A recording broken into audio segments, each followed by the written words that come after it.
Hoy vamos a hablar de lo que es la oración, de sus beneficios y de cómo influye en nuestras vidas. La oración es un acto central en la vida cristiana y es la comunicación directa entre los creyentes, cada uno de nosotros, y Dios.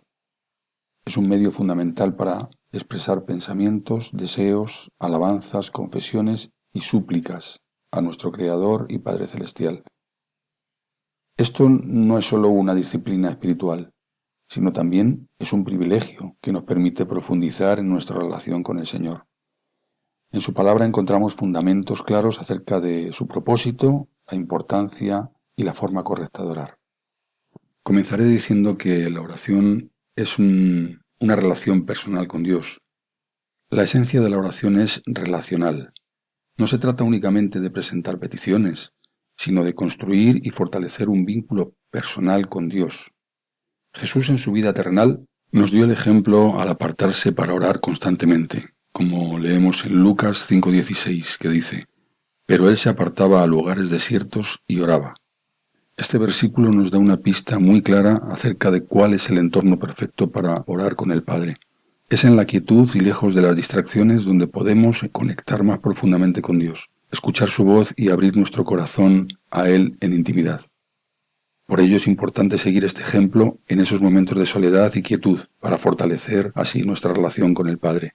La oración permite a los creyentes disfrutar de la cercanía de Dios, experimentar su guía y consuelo en la vida cotidiana y, por supuesto, escuchar su voz y su obrar, ya que la oración es una interactuación con nuestro Padre, siendo esta bidireccional. Por poner algún ejemplo bíblico, en Hechos 12, del 5 al 10, la Iglesia oraba fervientemente por Pedro cuando éste estaba encarcelado, y Dios contestó la oración enviando un ángel que lo liberó milagrosamente, rompiendo las cadenas y guiándolo fuera de la prisión. Otro ejemplo lo tenemos en Segunda de Reyes, capítulo 20, del 1 al 6. El rey Ezequías oró a Dios cuando el profeta Isaías le anunció que moriría por una enfermedad, y Dios contestó esa oración concediéndole 15 años más de vida. Como vemos, Dios responde nuestras oraciones. En Jeremías 33:3 Dios nos dice: «Clama a mí y yo te responderé, y te enseñaré cosas grandes y ocultas que tú no conoces». Esto nos recuerda que toda oración debe ir acompañada de la expectativa de una respuesta. Dios no solo escucha, sino que también responde, revelándonos su voluntad y guiándonos en su camino. La oración es más que una recomendación para los creyentes. Orar no es una sugerencia opcional, sino una encomienda. La palabra de Dios instruye a los cristianos a depender completamente de Dios a través de la oración constante. Vemos en 1 de Tesalonicenses 5:17 que nos dice: «Orad sin cesar».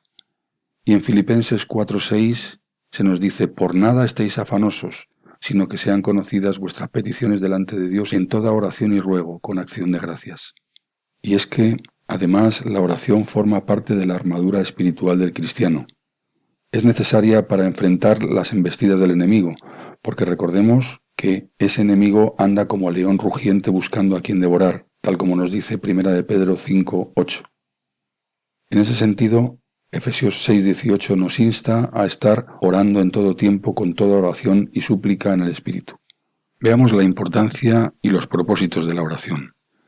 La oración tiene diversos propósitos según las Escrituras, incluyendo adoración a Dios, confesión y arrepentimiento, dependencia y súplica, y también intercesión por otros. Y es que sí, en cuanto a la adoración a Dios, la oración nos permite alabar y exaltar a Dios por su grandeza y santidad, entre otras muchas cualidades. Salmo 95:6 nos dice: «Venid, adoremos y postrémonos, arrodillémonos delante de Jehová nuestro Hacedor». Mateo 6:9 también nos dice: «Santificado sea tu nombre».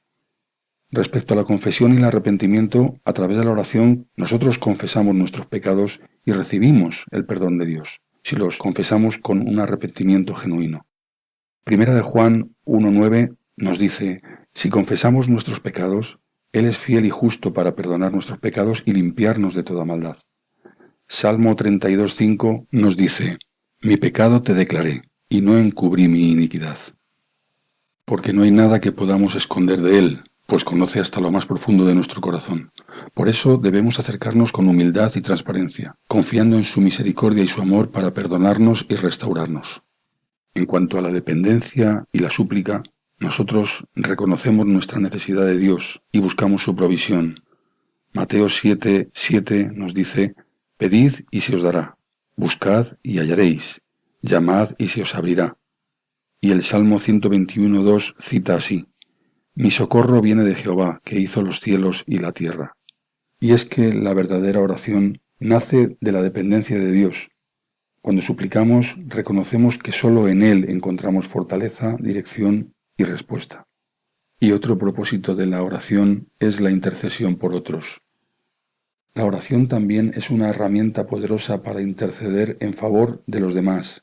Primera de Timoteo 2:1 nos dice: Exhorto ante todo a que se hagan rogativas, oraciones, peticiones y acciones de gracias por todos los hombres. También vemos en Job 42:10 que cita: Y quitó Jehová la aflicción de Job, cuando él hubo orado por sus amigos. Cuando oramos, debemos de buscar estar alineados con la voluntad de Dios, porque el objetivo de la oración no es manipular la voluntad divina, sino alinear nuestro corazón con el plan perfecto de Dios. Eso lo vemos en Mateo 26:39. Padre mío, si es posible, pase de mí esta copa, pero no sea como yo quiero, sino como tú. Primera de Juan 5:14, y esta es la confianza que tenemos en Él, que si pedimos alguna cosa conforme a su voluntad, Él nos oye. Respecto a esto, recordemos lo que nos dice Santiago 4. Pedís y no recibís, porque pedís mal, para gastar en vuestros deleites. Claramente, en infinidad de ocasiones, pedimos sin buscar estar alineados con la voluntad de nuestro Padre Celestial, mirándonos, como solemos decir, el ombligo. Un asunto muy importante: ¿a quién y a través de quién debemos dirigir nuestras oraciones? Porque la oración tiene que tener un enfoque claro basado en las enseñanzas bíblicas. Evidentemente, ese enfoque y la dirección de nuestra oración, el destinatario debe ser nuestro Padre Celestial. Jesús instruyó que nuestras oraciones deben dirigirse al Padre, tal como nos cita Mateo 6:9. Vosotros, pues, oraréis así: Padre nuestro que estás en los cielos, santificado sea tu nombre, etc. Segundo, ¿a través de quién? Cristo es nuestro mediador. Es quien nos da el acceso directo al Padre. En Juan 14:6 se nos cita: Yo soy el camino y la verdad y la vida. Nadie viene al Padre sino por mí. Y Primera de Timoteo 2:5 cita así: Porque hay un solo Dios y un solo mediador entre Dios y los hombres, Jesucristo hombre. No podemos pedir al Padre a través de otras personas, otras entidades, otros seres. El único mediador entre Dios y los hombres es Jesucristo. Y tercero, siempre buscando la dirección del Espíritu Santo. El Espíritu es el que nos ayuda a orar cuando no sabemos ni siquiera qué decir, por nuestro estado anímico, por nuestra emoción en ese momento o por cómo nos sintamos. Romanos 8:26 nos dice que el Espíritu mismo intercede por nosotros con gemidos indecibles. Siguiente punto: ¿cómo conviene conformar nuestra oración? Mencionemos algunos elementos clave. Siguiendo el modelo del Padre Nuestro, en Mateo 6, 9, 13, podemos estructurar nuestras oraciones teniendo en cuenta estos elementos. Adoración, que es reconocer la santidad de Dios, entre otras cosas. Sumisión, pedir que su voluntad se cumpla. Petición, presentar nuestras necesidades. Confesión, pedir perdón y perdonar a otros. Y protección, buscar la ayuda divina contra el mal. ¿Qué debemos de evitar en la oración? La Biblia nos advierte contra ciertas actitudes. La hipocresía. No debemos orar nunca para impresionar a otros, como se cita en Mateo 6:5. Tampoco hacer vanas repeticiones, es decir, no orar mecánicamente, como aquel que ora el rosario o que ora un Padre Nuestro 10 veces. No, eso también se cita en Mateo 6:7. Tampoco por motivaciones egoístas. Evitar pedir por placer personal. También se nos dice algo de esto en Santiago 4:3. Y por supuesto, evitar estar con un corazón lleno de pecado. Es conveniente, a través de la oración también, por supuesto, confesar al Padre nuestra condición de pecadores. Lo podemos ver en Salmos 66, 18. Y por último, vamos a abordar lo que es la promesa de la oración, porque Dios nos asegura que nuestras oraciones tienen poder y efecto cuando son hechas con fe, conforme a su voluntad. Como ya vimos anteriormente, Jeremías 33:3 nos dice: clama a mí y yo te responderé, y te enseñaré cosas grandes y ocultas que tú no conoces. En Filipenses 6:7 leemos: sean conocidas vuestras peticiones delante de Dios en toda oración y ruego, con acción de gracias. Y la paz de Dios, que sobrepasa todo entendimiento, guardará vuestros corazones y vuestros pensamientos en Cristo Jesús. A modo de epílogo, decir que la oración es mucho más que un acto ritual. Es una expresión de fe, humildad y dependencia en Dios. Al orar, debemos buscar una comunión auténtica con el Padre, sometiéndonos a su voluntad y adorándole con sinceridad. Siguiendo las enseñanzas bíblicas, nuestras oraciones serán agradables a Dios y transformadoras para nuestras vidas. Que Dios os bendiga.